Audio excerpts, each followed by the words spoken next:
ভাষা সংস্কৃতি ও ঐতিহ্য সংরক্ষণে নতুন অধ্যায়ের সূচনা। ন্যাশনাল লাইব্রেরিতে উদ্বোধন ভাষাভিত্তিক জাদুঘর শব্দলোকের। উদ্বোধন করলেন কেন্দ্রীয় স্বরাষ্ট্রমন্ত্রী অমিত শাহ। অনুষ্ঠানে উপস্থিত ছিলেন মুখ্যমন্ত্রী শুভেন্দু অধিকারী এবং শুভেন্দু অধিকারী জানালেন, বাংলা ভাষার মর্যাদা বৃদ্ধি এবং ব্যবহার আরও বিস্তৃত করার বিষয় নিয়ে চিঠি দিয়েছেন কেন্দ্রীয় স্বরাষ্ট্রমন্ত্রী।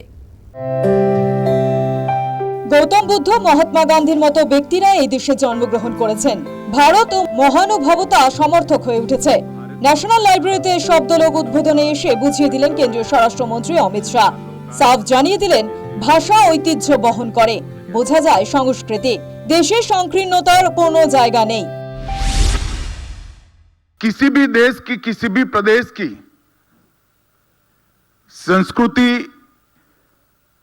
संस्कृति की अभिव्यक्ति वो भाषा के बगैर संभव हो ही नहीं सकती। और भाषा सालों तक संस्कृति की वाहक बनकर सभी जीवों का कल्याण करती है। हमारे यहां संकुचितता का कोई भाव उत्पन्न हो ही नहीं सकता, क्योंकि हमारे विचारों की पद्धति में ही संकुचितता व्याप्त नहीं है। দেশের ভাষা, সংস্কৃতি, ঐতিহ্য সংরক্ষণে রবিবার ন্যাশনাল লাইব্রেরিতে ভাষা ভিত্তিক জাদুঘরের উদ্বোধন করেন কেন্দ্রীয় স্বরাষ্ট্রমন্ত্রী।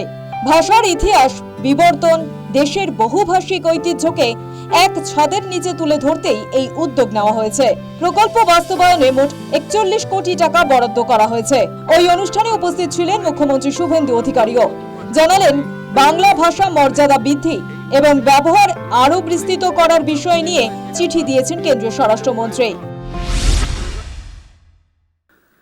তিনি আমাকে একটি চিঠি লিখেছেন, বাংলা ভাষার মর্যাদা, বাংলা ভাষাকে গুরুত্বপূর্ণ জায়গায় নিয়ে যাওয়ার জন্য। যেহেতু বিধানসভার সেশন চলছে, আমি পাবলিকলি আজকে বলবো না, আগামীকাল বেলা 11টায় বিধানসভাতেই আমি বলবো। উনি মুখ্যমন্ত্রীকে একটি চিঠি লিখেছেন বাংলাতে, সেটা আমি বিধানসভাতেই আগামীকাল ঘোষণা করব।